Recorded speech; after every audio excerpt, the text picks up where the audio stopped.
We're standing in your physical shoes. If we understood what you just heard, we would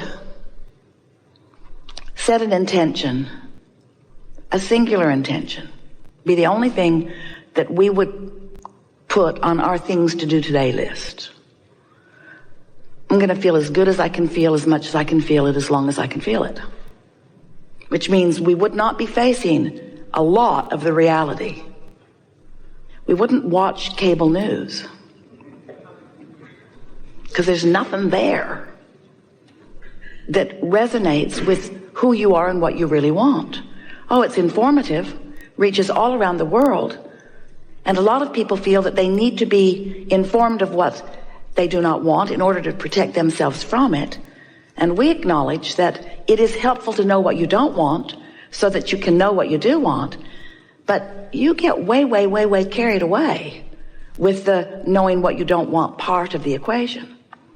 So we try to simplify it for you by saying you were source energy before you came into this physical body, and a part of you came into this physical body, and this part of you came in. We're talking fast because we know you've heard it many times. Part of you comes in that physical body, and you explore the contrast, and you know what you don't want, you know what you do want, and you send off rockets of desire. And every time you send off a rocket of desire, that rocket of desire becomes a permanent resident of your vortex of creation. And the source within you becomes vibrationally aligned with that new leading edge desire that you have ferreted out from the contrast that you have so decidedly chosen to live when you made the decision to come into this physical body.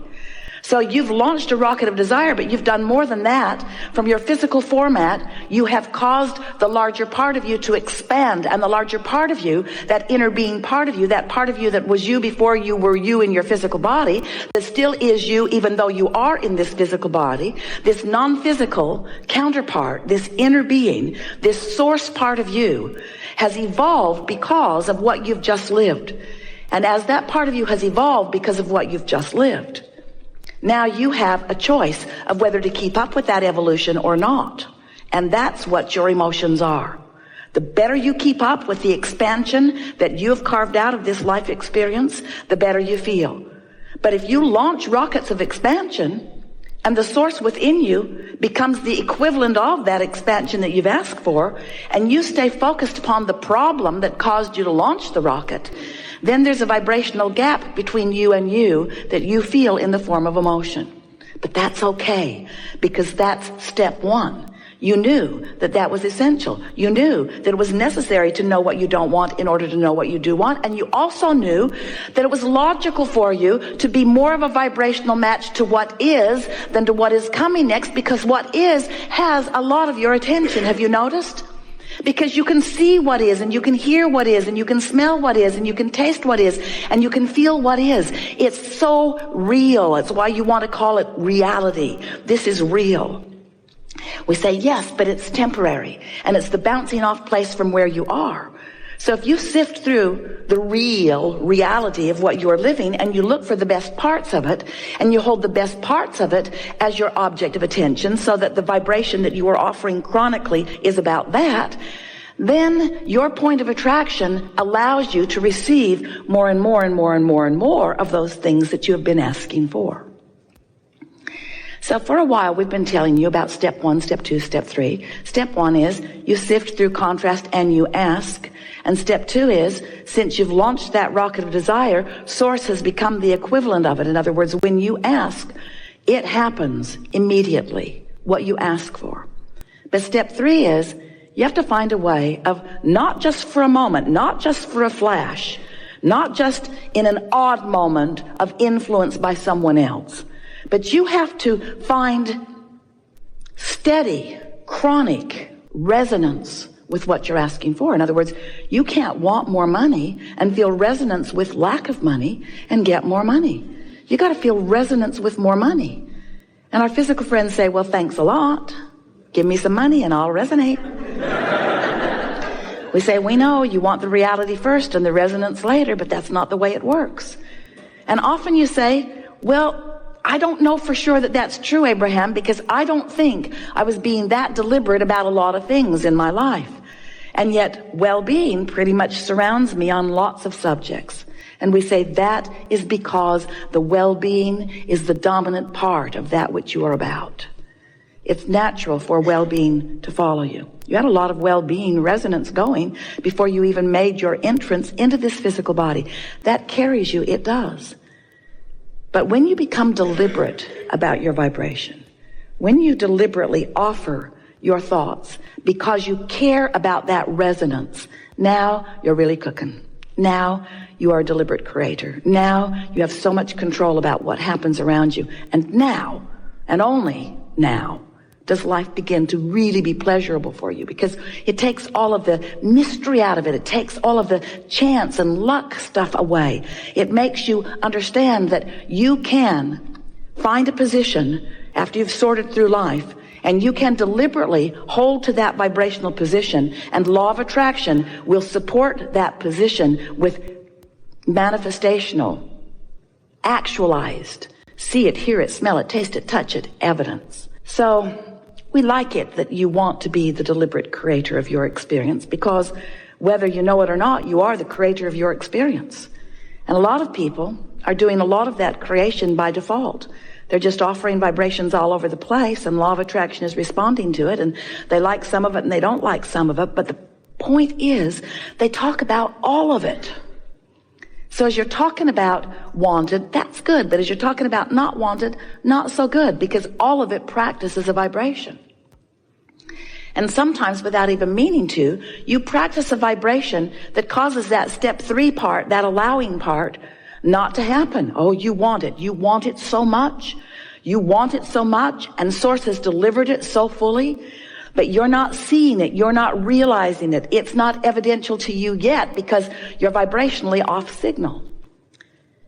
Esther and those back at the office in San Antonio had a really wonderful experience in the last couple of months, because there's a beautiful water feature there.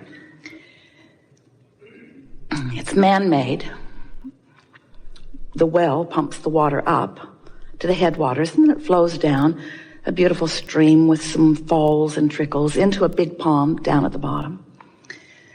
And there's a filter that filters it and keeps the water clear and keeps the fish in the pond happy.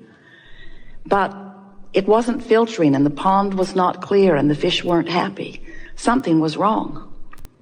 And so the pool people came out, and they just assumed that there was something wrong with the filter, so they put a bigger, stronger one in, but it just worked harder and harder, and the pond was still not clearing. The pressure was building in this tank, way more than it should have been. Esther went into the pump house and didn't want to stay because it felt to her that that pump was about to blow up, and she didn't want to be in there with it when it did. She could just feel the strain in its efforting to get the job done, but there was something that was keeping it from doing its job.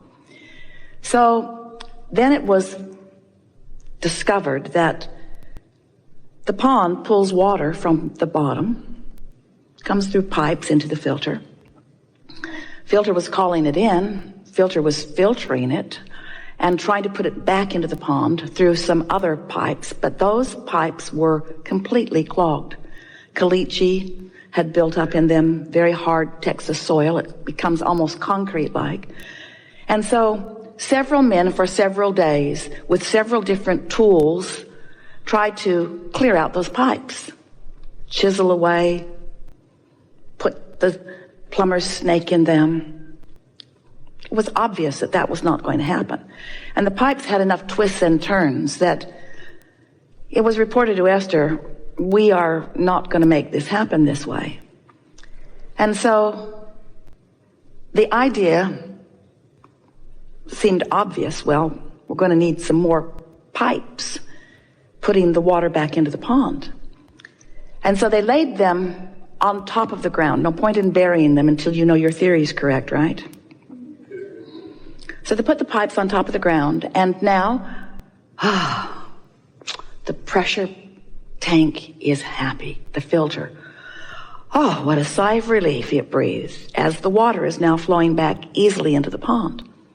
Seems very simple, doesn't it? Water out, clean it up, put it back. Step 1, step 2, step 3.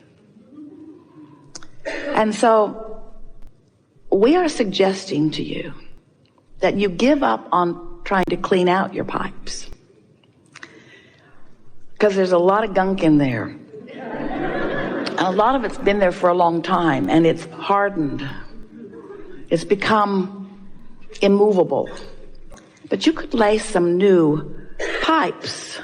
You could lay new plumbing. You could put new inlets. You could much more easily just establish some new ideas about some new things. And you'll discover on those new ideas that when you ask, it is given.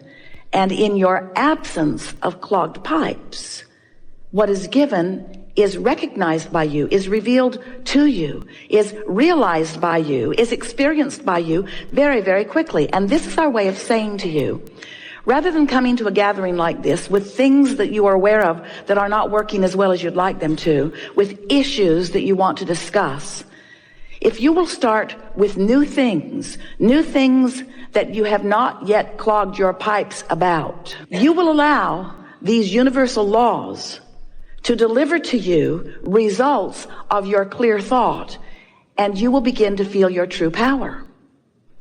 That's the only way that we know that our human friends, we love you so much, can begin to know their worthiness. Because when you ask and it feels like it isn't given, you stop feeling worthy. You start trying to explain why you're asking and not getting when it looks like that one's asking and getting and that one's asking and getting. And then you make up the most ridiculous explanations of why you're asking and not getting. I was bad in a past life. I wasn't born to the right people. I didn't follow my religion carefully enough. I'm being punished by God. I'm being cursed by it. And all it is you clogged up your own pipes. That's all it is. You practiced thoughts, and you practiced them long enough that they became chronic thoughts or chronic beliefs. Beliefs are just thoughts that you keep thinking, vibrational patterning. So when you say, I want that, you also say, but it's not likely. I want that, but it won't come. I want that, but I've never had it. I want that, but I hardly know anybody that has it. I want that, but the government's in the way. I want that, but my mate's in the way. I want that, but my kids are in the way. I want that, but I don't know what to do. I want that, but I'm lost. I want that, but I'm tired. I want that. So you just keep clogging your pipes, not even knowing you're doing it, because after all, you're telling the truth. You're facing reality. But it's true. But it's true, Esther would say to us. Abraham, but it's true. And we would say to her again and again, we know there are a lot of things that are true. And if you're using the truth of it as your criteria to give it your attention, you're clogging your pipes with all kinds of truths that are preventing you from the truths that you want to live. It's just a matter of what you're giving your attention to. It's all about the amount of airtime that you're giving to whatever you're giving your attention to. So when you want something and you talk about why you want it, or how it might feel when it comes, or how you believe that it could come even though it isn't here yet, that's not pipe clogging. That's laying new avenues for what you want to flow to you. But when you explain why you think things aren't working out for you, every word you speak puts a little more caliche in your pipe, and we don't care where you live. Puts a little bit more of that obstacle in your way. So we like that analogy. Like all analogies, there is no perfect analogy.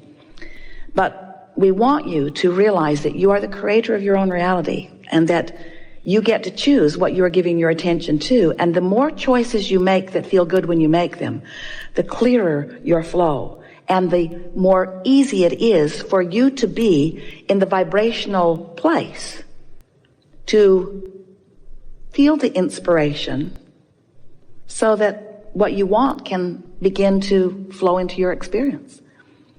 You know how it works, that you ask, and it becomes a vibrational reality first.